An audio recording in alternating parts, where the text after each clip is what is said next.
Dusty Dvorak, two-time All-Big 12 defensive lineman, one of the best to ever do it for Oklahoma. In the early 2000s, he used to get after the quarterback. Now he is one of the best analysts at ESPN, and nobody knows the Oklahoma football program better than Dusty Dvorak. I am curious what you are most interested in watching Oklahoma football this year. Great question. The offense, John Mateer. I'm not excited. I think he's brought a swag and a bravado to the locker room that was much needed.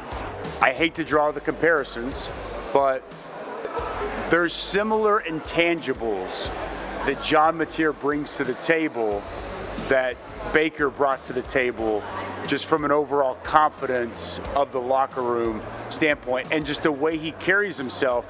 And I think you can draw some similarities from a young Lincoln Riley to a young Ben Arbuckle. That's setting a high bar. I mean, those guys did a lot together, and I'm not saying they have to get there, but how does that not intrigue you?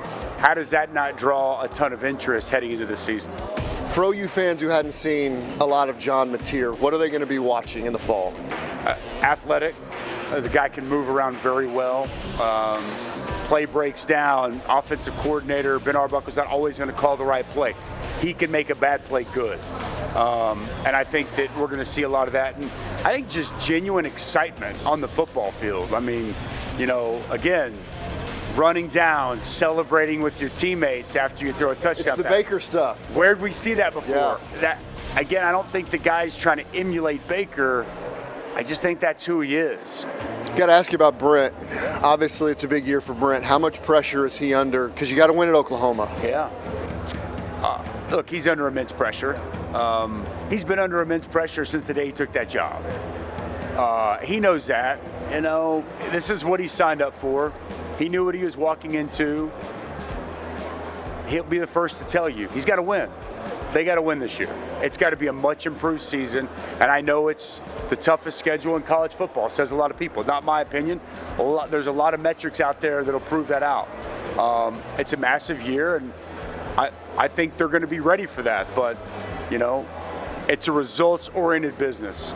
They got to go out, they got to win, they got to have the results on the field, and I can't wait to see. What does a successful season for Oklahoma look like? Look, you want me to put a wins on? No, it doesn't have to be wins. Obviously, wins are going to make a difference. Yeah. For Brent, but what is success? Because throughout the history of Oklahoma football, it's like, well, you got to go 10-1 or 12-2. Yeah. College football is different now. It is. What does successful season look like for Oklahoma? I think handling your business at home and finding a way to win a game or two on the road in the SEC. You know, to me, 8-4 is a really good year, given that schedule. Yeah. And I know that is hard for a lot of Oklahoma Sure. fans to hear and for them to swallow. But if they go 8-4, given that schedule, and they need to be 5-0 going in Texas. From Texas on down, there ain't no gimmies. It's buckle up, because it's going to be a serious ride.